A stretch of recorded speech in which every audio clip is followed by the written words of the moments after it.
Welcome to The Hot Dish, comfort food for rural America. I'm Heidi Heitkamp. And I'm Joel Heitkamp. Today we're going to talk about gerrymandering and redistricting in Texas. It's a hot button topic right now. Well, it sure is. And if you're nervous about what's happening, just change the rules. Just change the rules, Joel. You don't have to go out and work hard to earn support. You just change the rules and then you win. That's how it seems to go there.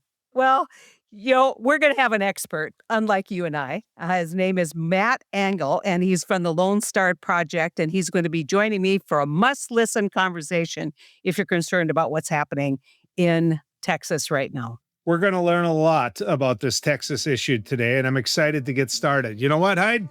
Take it away.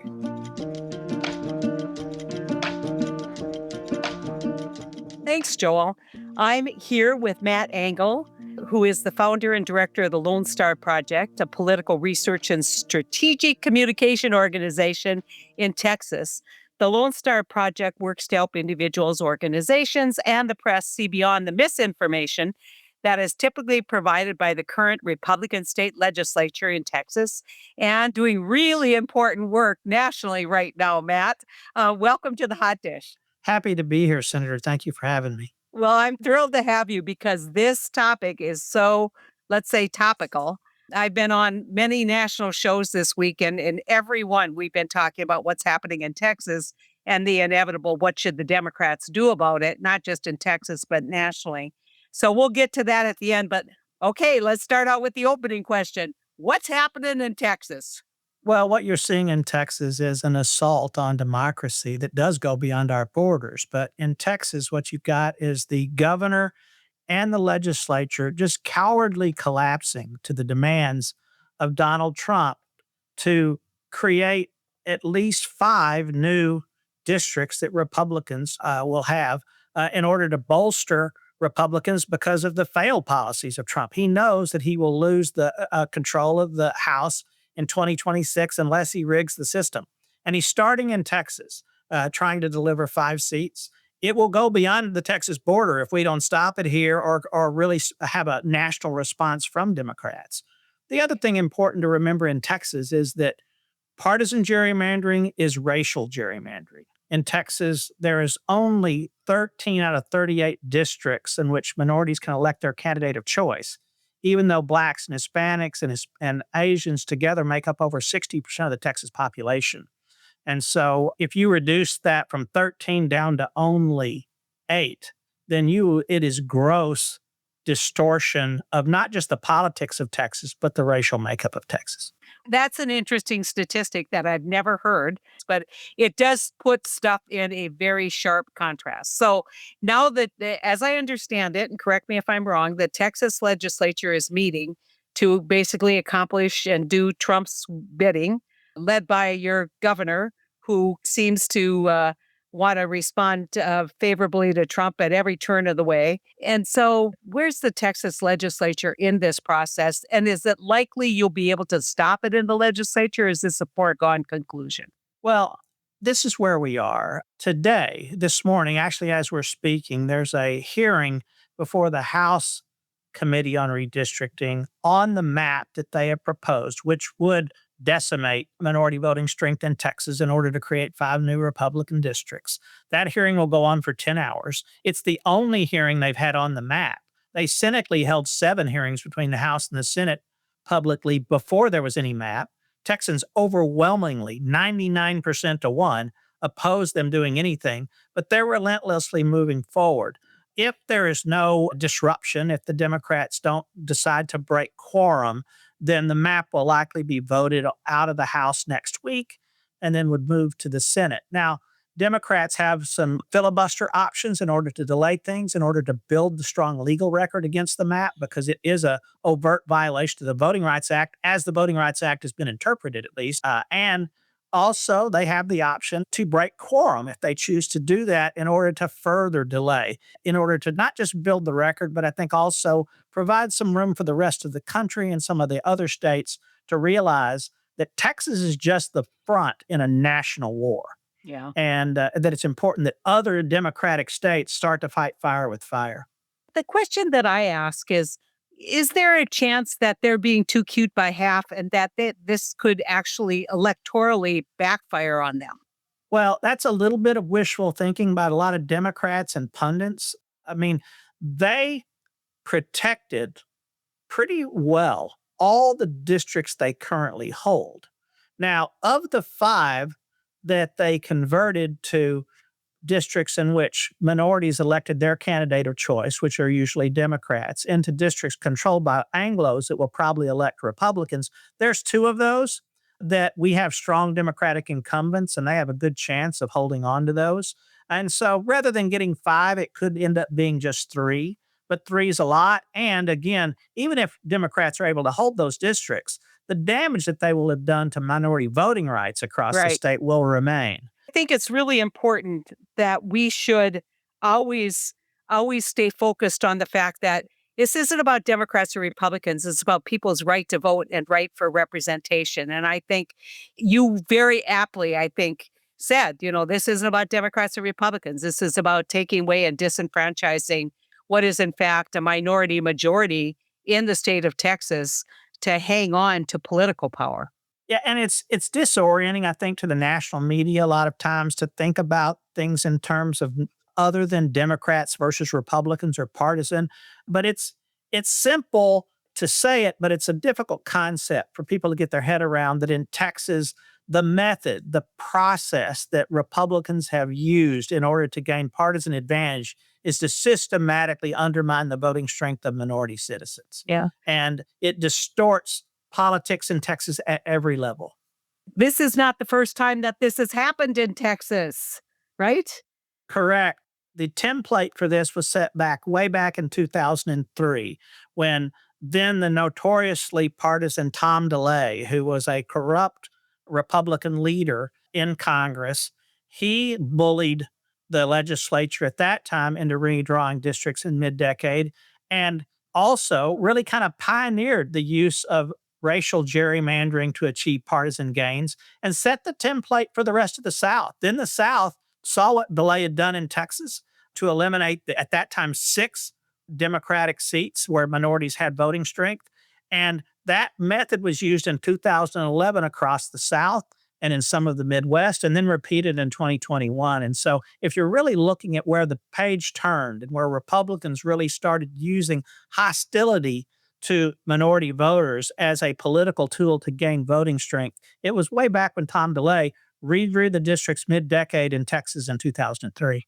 Yeah. So one of the questions I'm sure our listeners have is, what is the likelihood that this will be stayed or at least kind of judged harshly by the courts?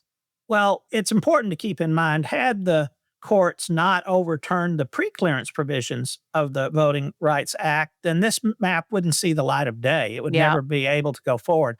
But given that now there is no preclearance, then we have to move to a federal court to get it enjoined. There is a good chance, or less than 50-50 on anything, but there is certainly a more than zero chance of getting into federal court because there is already a 3-judge federal court formed who just heard complaints against the current map, which also doesn't fairly represent minorities. And they heard 3 weeks of testimony as how the current map is inadequate. And so if we get back before that court showing that even that map now has been further diminished, it's gone from 13 districts where minorities have the opportunity to elect their candidate of choice to only 8, we believe that that court may step in and say enough's enough. Yeah, it's going to be interesting because right now you're seeing the governor of California, perhaps Illinois, perhaps Michigan, saying New York, although New York is a different situation, saying, look, 2 can play this game. And I think there's a lot of people who have done this for a lot of years, like you, who just hate to see this contagion jump red blue line and basically lead to kind of similar tactics in blue states. But I will tell you that the Democrats that I talk to, especially the activists, are saying, look, we can't, bring a knife to a gunfight. We've got to be as aggressive as they are. I mean, how do you react to what's happening in the dialogue across the country? Well, it's maddening and it's frustrating because none of us want a process in which state after state there's a distortion of the district lines to help one party or the other. However, we'll never fix that if we don't achieve power in order to reform. And so I think it's very important that Democratic states respond just as aggressively so that Democrats can regain control of the House, gain some leverage to bring reform. The truth of the matter is the high road's not available to us anymore. You take the high road under Donald Trump and it's authoritarianism, you'll walk right off a cliff. You got to fight on their terms just as hard, and keeping in mind that, look, the good guys and the bad guys in this fight are easy to identify. We're the good guys. We're looking to gain power in order to make reform. They are looking to gain power to cement in and consolidate authoritarianism. Yeah. I have a kind of soft spot in my heart for people who have been fighting this on behalf of voter rights. And now we see so much race to the bottom in some way. And I think your statement about the high road's not available to us, I think that's reflects 90% of what Democrats believe now. This idea they go low, we go high. That's not where people are anymore in the Democratic political party. Yeah, if there's to be a high road, we're going to have to gain power and build it Yeah. because the Republicans have torn it to pieces. Yeah. Well, is there any Republicans who are nervous about this in Texas? One of the most startling things about this, I mean, I'm proud Texan, and Texas politicians over the years have been fiercely independent, whether they're Democrat or Republican, and been jealously protective of their constituents. That's not the breed of Texas Republican anymore. They are totally submissive to Donald Trump. There's no Texas Republican Party now. It's a Trump party in Texas. Governor Abbott and the Republican leadership in Texas, they took a knee before they saw a map. They didn't even draw the map. It was delivered to them from a Washington operative. And so it's startling and disappointing as a Texan to see any leader, I don't care what party there is, so willfully submit to a stronger voice. I mean, for goodness sake, way back in the day, Congressman, Jim Wright and Jake Pickle and Jack Brooks, they fought with LBJ. Texas Republicans fought with Ronald Reagan. These guys can't make a fist no matter how hard they clench. So, one final question, Matt. How do you think this will affect a rural voter? Not just a minority voter, but a rural voter. Again, one of the more frustrating things is how much damage that the Trump agenda and redistricting has done to rural Texas. Well, I mean, rural Texas has real needs as it relates to especially healthcare and to schools. I mean, we're having rural hospitals close across the rural parts of Texas. And then, of course, rural school districts really are the heartbeat a lot of times of communities. And you've seen the most extreme anti-public school forces take control in Texas. And again, these cuts to Medicaid aren't just going to affect people in the cities. They're going to drastically impact and harm rural communities and hospitals. A lot of times hospitals in rural Texas are the biggest employers. They're Yep. closing down. But listen, Nat, this is going to go on. We're in the middle of it right now. Can you promise me you'll come back and talk to the folks who listen to the Hot Dish about what's happening and, keep us posted on your work and the people who care about voting rights in Texas, their work to preserve voting rights for all Texans, not just those who vote Republican?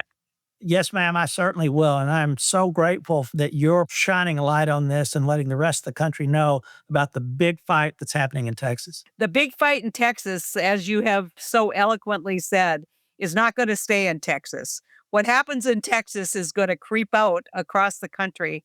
And the hope is that it can be stopped in Texas so that we can get back to a more legal process for redistricting. 100% agree. And again, thank you. Okay. Thanks so much, Matt, for joining us on the Hot Dish.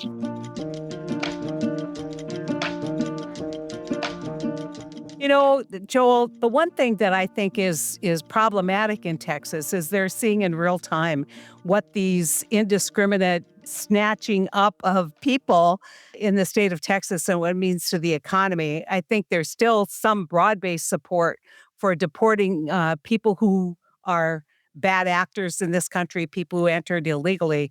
But I think there's a whole lot of people who aren't really happy about what's happening. And it's not just in states like Texas, it's all over the region. And, you have a really interesting story about a young woman that you and I both know who is Norwegian, who somehow got into this whole problem of people just kind of walking up and saying, get in the car. Can you imagine what you would feel if somebody did that to somebody really close to you? In this particular case that we're talking about, this individual tans and they get incredibly dark. I know. I've known this individual all of her life. And so you can be Norwegian and tan. But the fact of the matter is, they were targeting her because of her color. They were. And this has got to stop.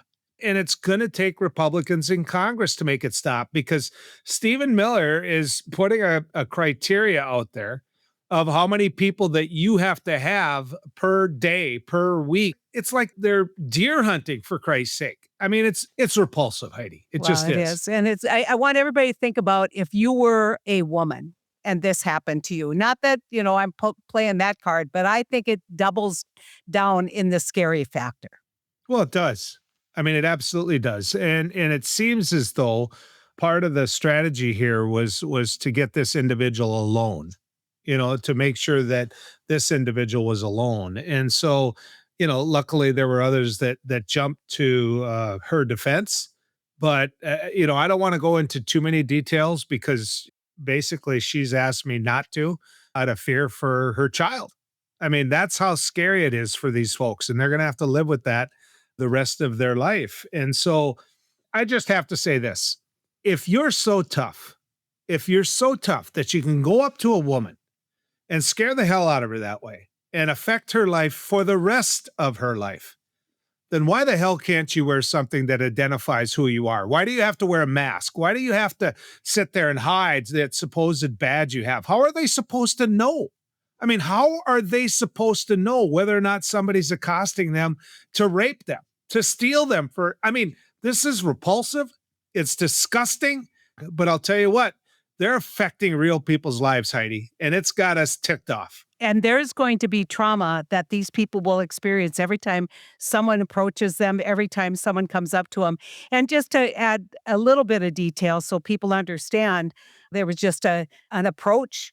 She said, I'm an American citizen. Who are you? No attempt to identify themselves. And then insisting that she get in a car. And right now, Joel, think about this. If you were a perpetrator, if you were a rapist, wouldn't you put on a mask and pretend you were whoever and say, get in the car? Well, and that's how scary it can be. Complete, utter strangers walking up. When you hear some of this stuff firsthand, it just makes you shake your head. And just because someone is tan, I mean, literally because they're tan, they want their federal ID, as it was called. And it's repulsive. It's disgusting. It shouldn't take the threat of attorneys, no identification.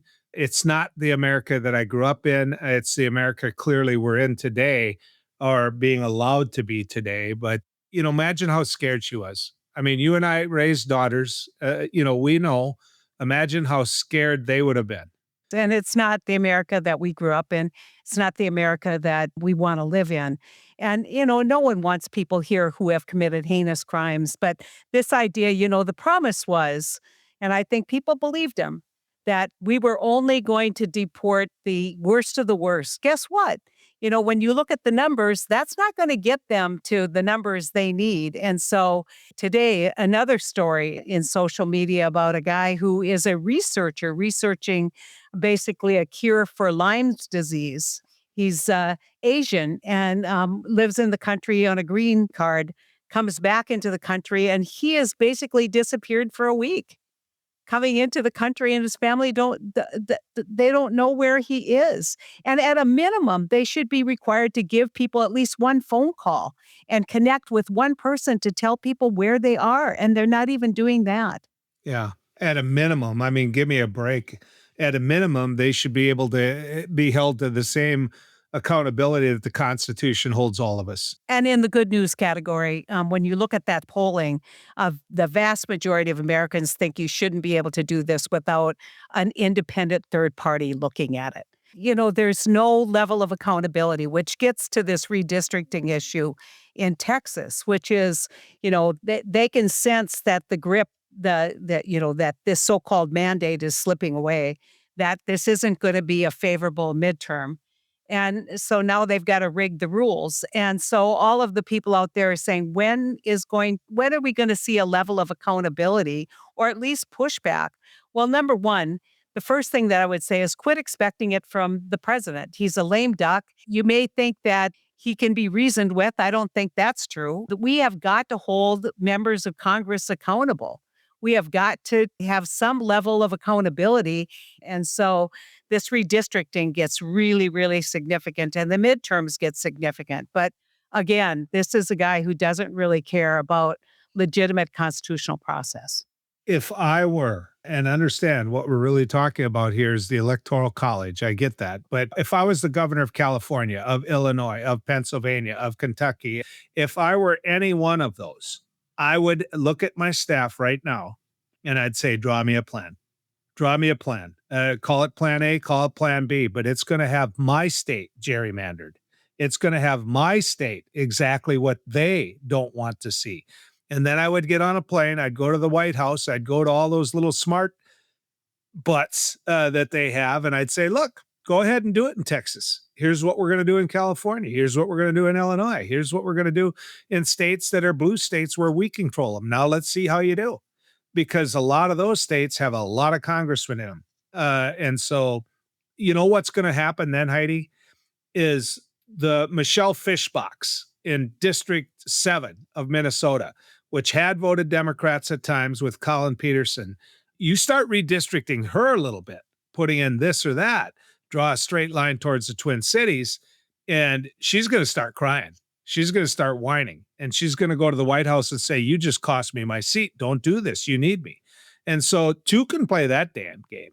Well, I think that's what basically those governors are saying, that they are not going to let this stand, that if what's sauce for the goose is sauce for the gander.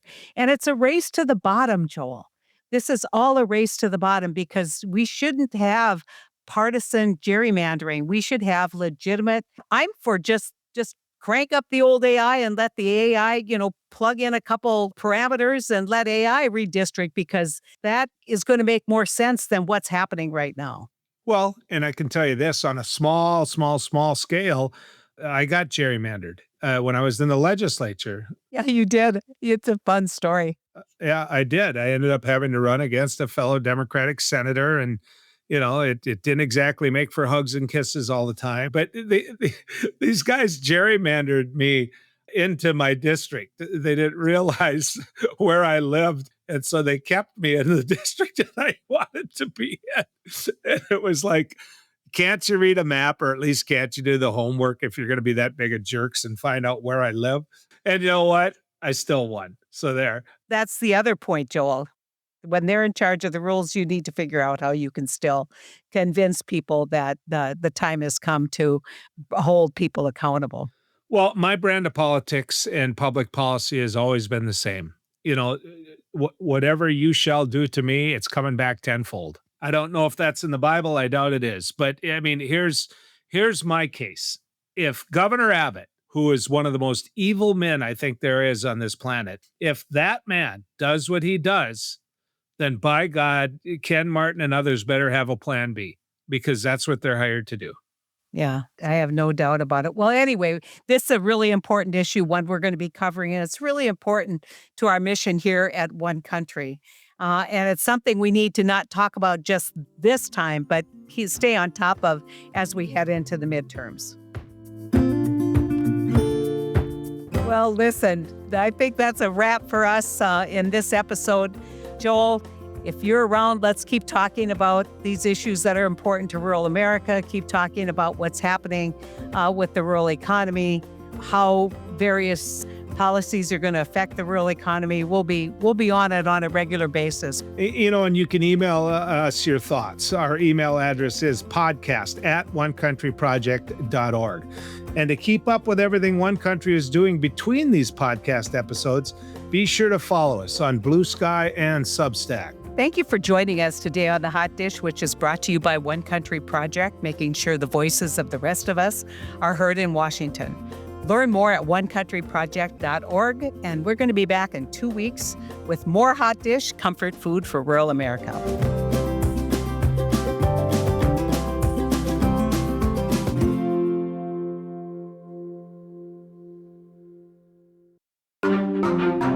Topica.